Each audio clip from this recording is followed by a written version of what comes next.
because when it comes down to it, wine is just an alcoholic beverage, and it is something to enjoy a meal, enhance a meal with, or to socialize with. It's not that serious.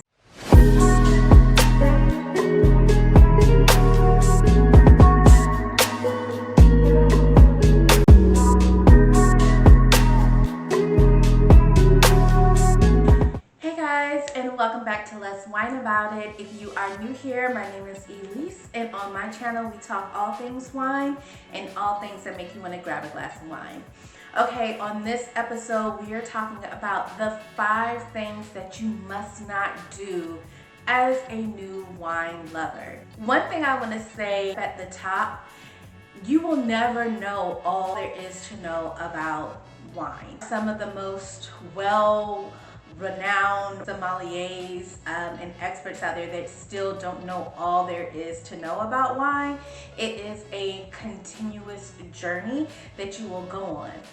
But I will give you the top common pitfalls that people who are just kind of getting into wine often fall into that may derail them or slow down their progress in finding what they love about wine and really getting into it and being enthusiastic about it. Like, these things could be discouraging to your wine journey if you do not avoid them. So let's hop right into it.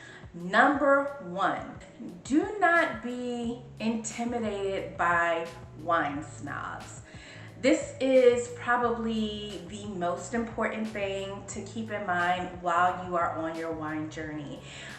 True wine lovers and enthusiasts are going to welcome you into the world of wine and welcome you into having discussions about wine with open arms, without judgment.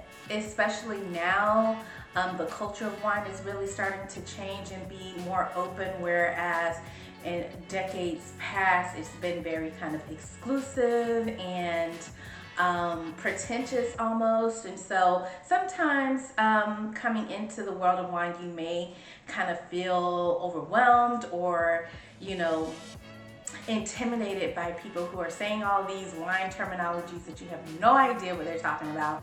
But do not let that stop you from progressing, because when it comes down to it, wine is just an alcoholic beverage, and it is something to enjoy a meal, enhance a meal with, or to socialize with.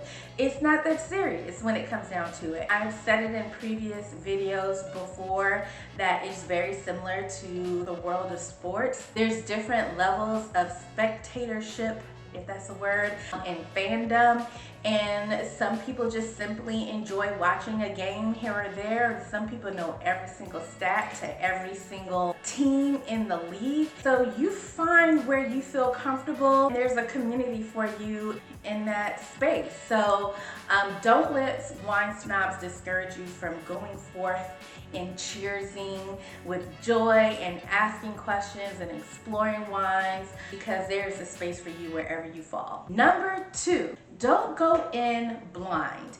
And I would say this is almost as important as number 1, simply because going into trying out new wines blindly can be very discouraging, if not more discouraging, as someone, shaming you for not knowing what tannins are. For example, if you don't drink wine at all, or typically stick to a more palatable, sweeter wine like a Moscato or something like that, hopping in and trying a big, bold wine without really asking questions and preparing your palate and building up to some bolder, more complex wines can throw you for a loop and may make you think wine just isn't for you.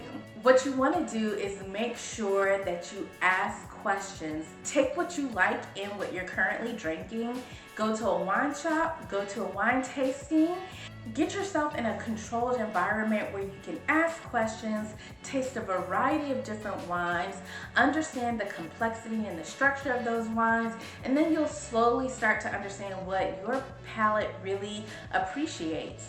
The number 3 mistake that you can make as a new wine lover is staying in your lane. And this kind of goes to speak to what I was just talking about.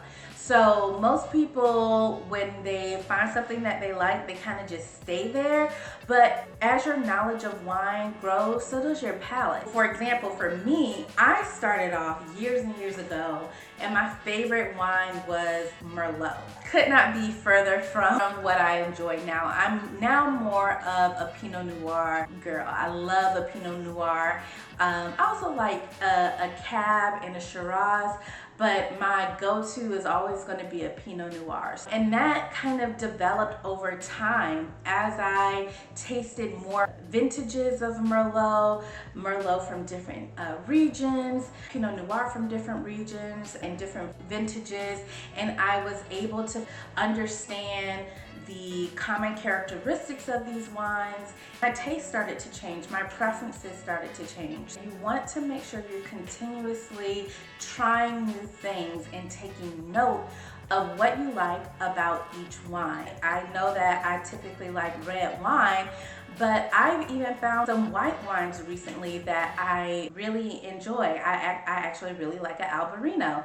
So don't be afraid to get out of your lane and try new things. The number 4 thing you want to avoid as a new wine lover, falling for marketing ploys.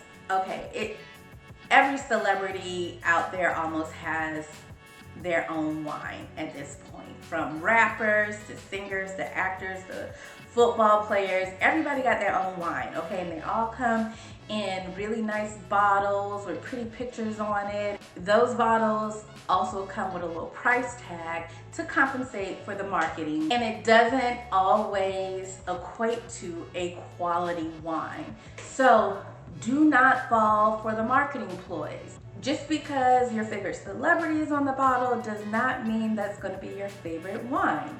Now, it doesn't mean that it's going to be terrible either, because I've had some really good wines from some really notable celebrities, but they're not mutually exclusive.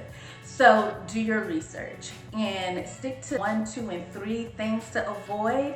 And if you do that, you'll start to know what kind of wines you like, and if these pretty labels actually fit the bill. You'll know what to look for on a label. You'll know what to look for and where these wines were grown, what varietals they're using. All those things will make sense to you, and you'll be able to kind of weed out the quality and probably get a little bit more bang for your buck versus just shopping based on the celebrity name and brand attached to that wine.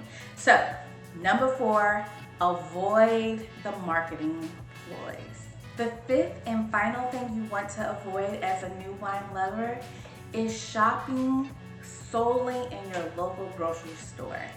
Like I mentioned before, you want to go into your local wine shop so that you can speak with a wine expert, ask the questions, get the advice. And I'll tell you another reason why you want to avoid shopping solely at big chain grocery stores for your wine is because their whole goal is profitability. They are going to get the wines that they can buy in bulk and that are going to get them the most return on investment. Whereas a wine shop, they're going to hand select their inventory.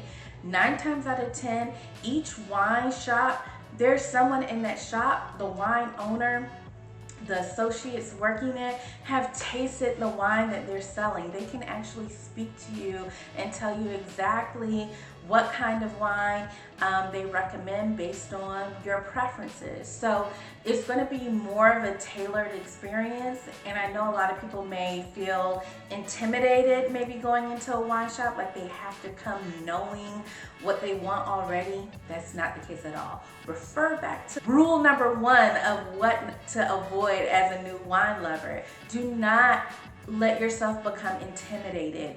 True wine lovers are going to welcome you with open arms and be enthusiastic to answer all of your questions. And that goes for wine shops. That's what they're there for. They want to answer the questions for you.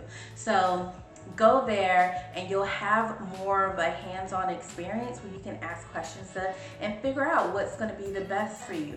And they usually allow for bulk shopping too, so you can get a discount, which is not true at your Publix or your Kroger's. But if you buy like a case of wine, usually a wine shop will give you a discount for buying in bulk, and they will help hand select those bottles too, again, based on your preference. A lot of people also have the misconception that shopping at a wine shop is going to be more expensive than buying wine at a grocery store. Also, not true.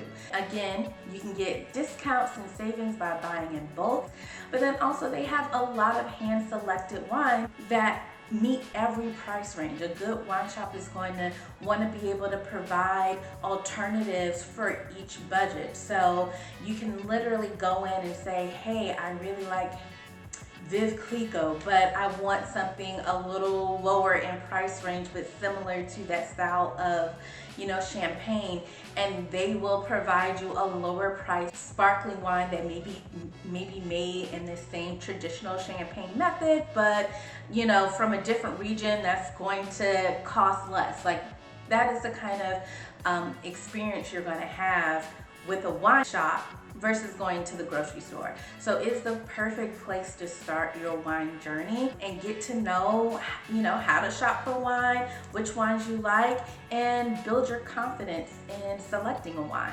Those are the 5 things to avoid as a new wine lover.